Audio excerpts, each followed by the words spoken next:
syarat bahwa dia harus jadi anggota dulu dan membayar kewajibannya adalah namanya simpanan pokok dan simpanan wajib yang harus mereka. Jika mereka bisa memenuhi kewajiban mereka, maka dia tergabung dengan anggota. Dan setelah 6 bulan menjadi anggota baru bisa mengakses pinjaman modal.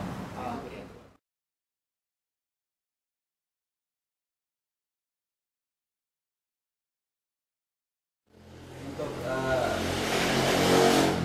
simpanan pokok 50.000 sampai 100.000. Terus untuk simpanan wajib itu 5.000 per bulan.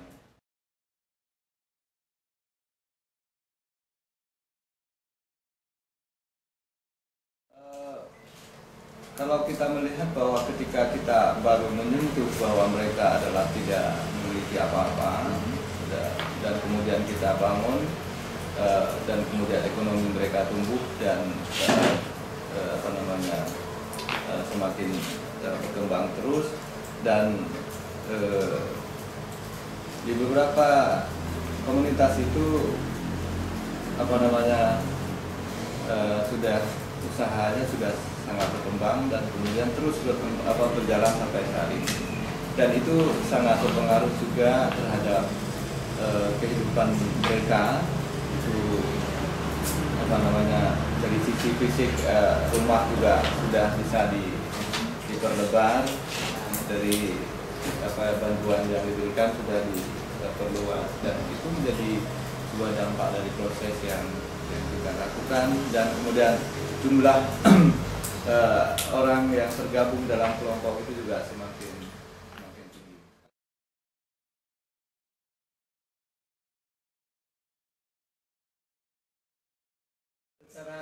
Karena ini terus berjalan berkelanjutan, dan memang saving group yang dibangun ini adalah untuk kalangan masyarakat miskin dan golongan ekonomi menengah.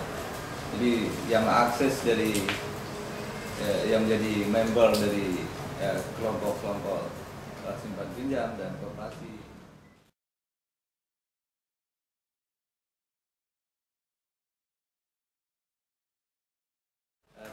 Dan termasuk program, kalau untuk ini dari kerja-kerja sukses yang dibangun oleh YPK, kemudian kita diberi tanggung jawab yang lebih kerjasama dengan Caritas Islam. Itu lebih besar juga karena kita punya record dalam microfinance, kemudian kita menangani program di relokasi, di wilayah relokasi yang dibangun oleh Caritas Islam, dan di situ kita dipercayai untuk mengelola program microfinance.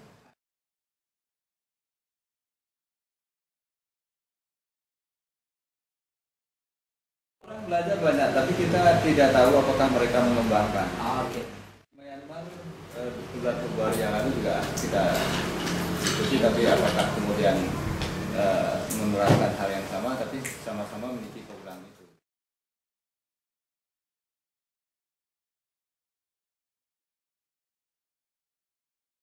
Dan saya pikir bahwa kita melihat sebenarnya maka itu menjadi fokus program YPK dalam masa sekarang dan ke depan.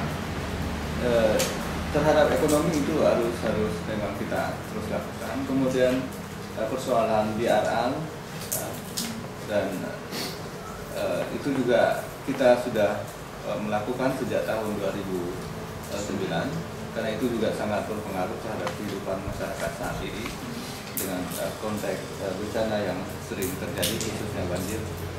Dan kemudian kita juga terus mendorong tentang perbaikan kebijakan-kebijakan di Aceh, karena kita tahu bahwa Aceh memiliki anggaran yang besar, tapi kebijakan yang pro rakyat dan pro poor itu belum